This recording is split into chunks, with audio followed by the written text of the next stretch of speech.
Alladin and the Wonderful Lamp.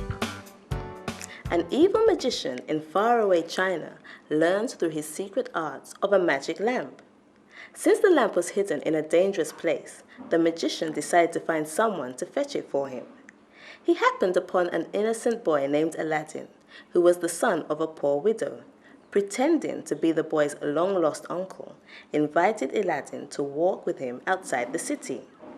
After passing through many beautiful gardens, they came at last to a faraway hill. The magician built a fire and threw some magic powder upon the flames. There was a great burst of smoke, then suddenly a door appeared in the ground.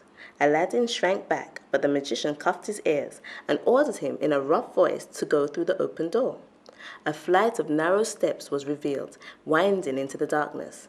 Giving him a ring, the magician said, "Put this on your finger and descend the steps, being very careful not to touch the walls with your garments, for if you do, you will die. There is an old lamp in the cave which I want you to fetch for me. Now go quickly." Alladin obeyed, walking carefully until he had made his way safely to the bottom.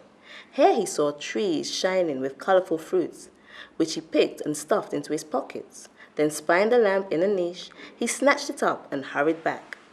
As Alladin was climbing the steps, the magician reached down for the lamp. Suspecting that the magician would close him in the cave, the boy said, "You shall have the lamp when I have climbed out." The magician grew furious and slammed shut the heavy door, leaving Alladin trapped in the darkness, afraid to move lest he should touch the deadly walls. As he wrung his hands in despair, Alladin happened to rub the magician's ring. A spirit appeared. "I am the genie of the ring," said the spirit. "Command and I obey." "I wish to escape," cried Alladin. Instantly he was outside of the cave. Alladin told his mother all that had happened and showed her the lamp. "Perhaps we can sell this if we polish it a bit first," she said. So Alladin set to work rubbing the lamp, and behold, another spirit appeared. "I am the genie of the lamp," he said. "Command and I obey." Delighted, Alladin asked the genie for some food, and immediately a great feast appeared before them. Now Alladin began to dream of accomplishing wondrous things with the help of the genie. He told his mother that he wished to marry the princess.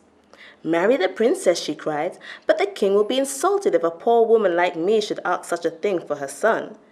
By this time, Alladin had begun unloading his pockets. To his delight, he discovered that the fruits were actually precious gems of all kinds.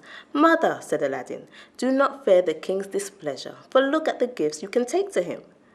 Indeed, the king was so impressed with the jewels that he allowed Alladin to court his daughter.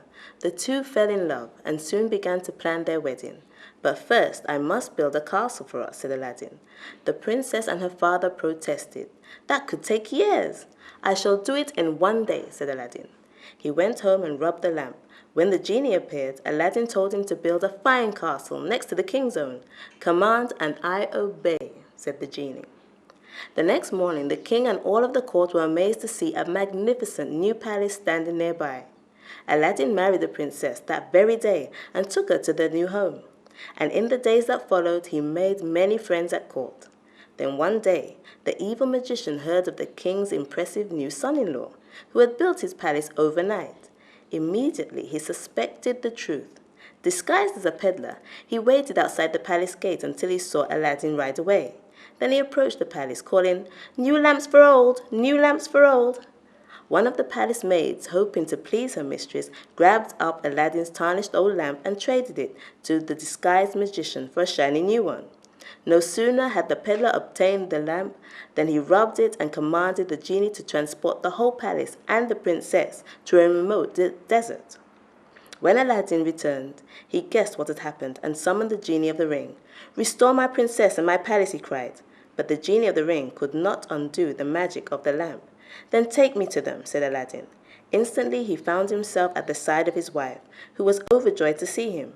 Alladin gave her a small vial containing a powder. "When the magician joins you at dinner tonight," said Alladin, "pour this into his wine." The princess did as he said, and after drinking his wine, the magician immediately fell to the floor, senseless.